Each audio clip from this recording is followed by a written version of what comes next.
Assalamualaikum warahmatullahi wabarakatuh.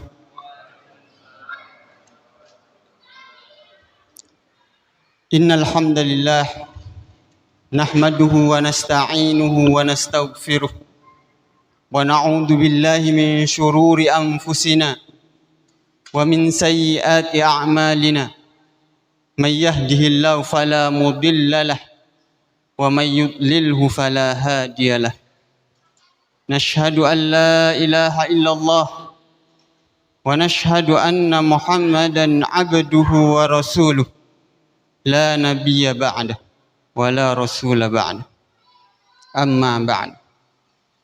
Yang saya hormati para alim ulama, para asatid dan asatidzah, wabil khusus imam masjid dan segenap pengurus masjid.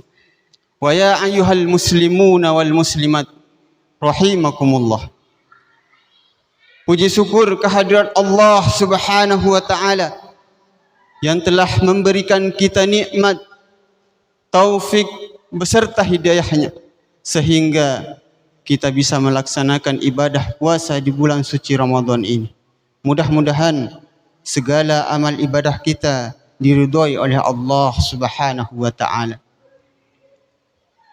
Salawat beserta salam perlu kita haturkan untuk Nabi besar Nabi Muhammad sallallahu alaihi wasallam.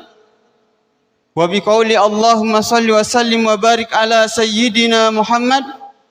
Semoga pada hari kiamat nanti kita bisa berkumpul bersama Rasulullah sallallahu alaihi wasallam. Ma'asyiral muslimin wal muslimat rahimakumullah.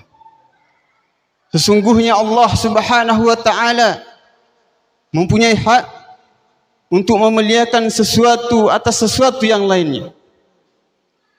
Memuliakan hari atas hari yang lainnya.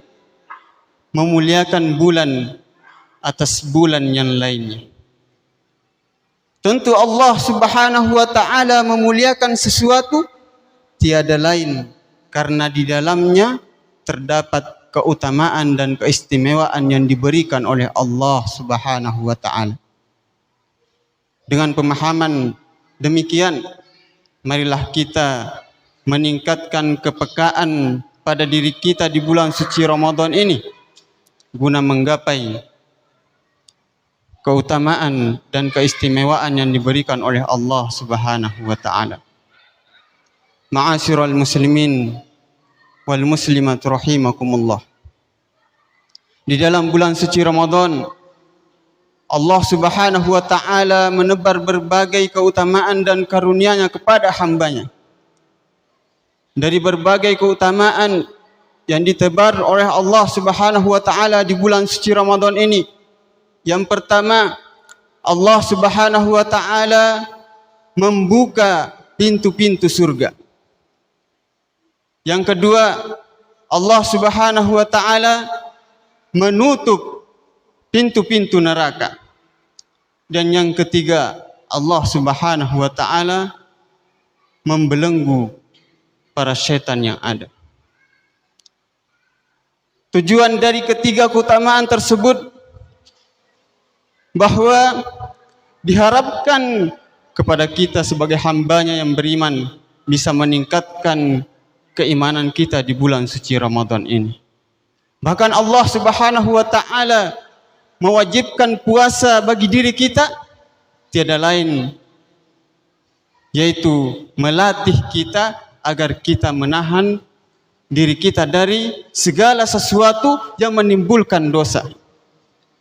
Maka itulah tujuan yang sebenarnya ketika kita beribadah kepada Allah Subhanahu wa taala, segala dosa, segala perbuatan-perbuatan yang kurang baik kita tinggalkan, sehingga ketika kita melakukan hal tersebut kita bisa mencapai predikat yang sebenar-benarnya bertakwa kepada Allah Subhanahu wa taala.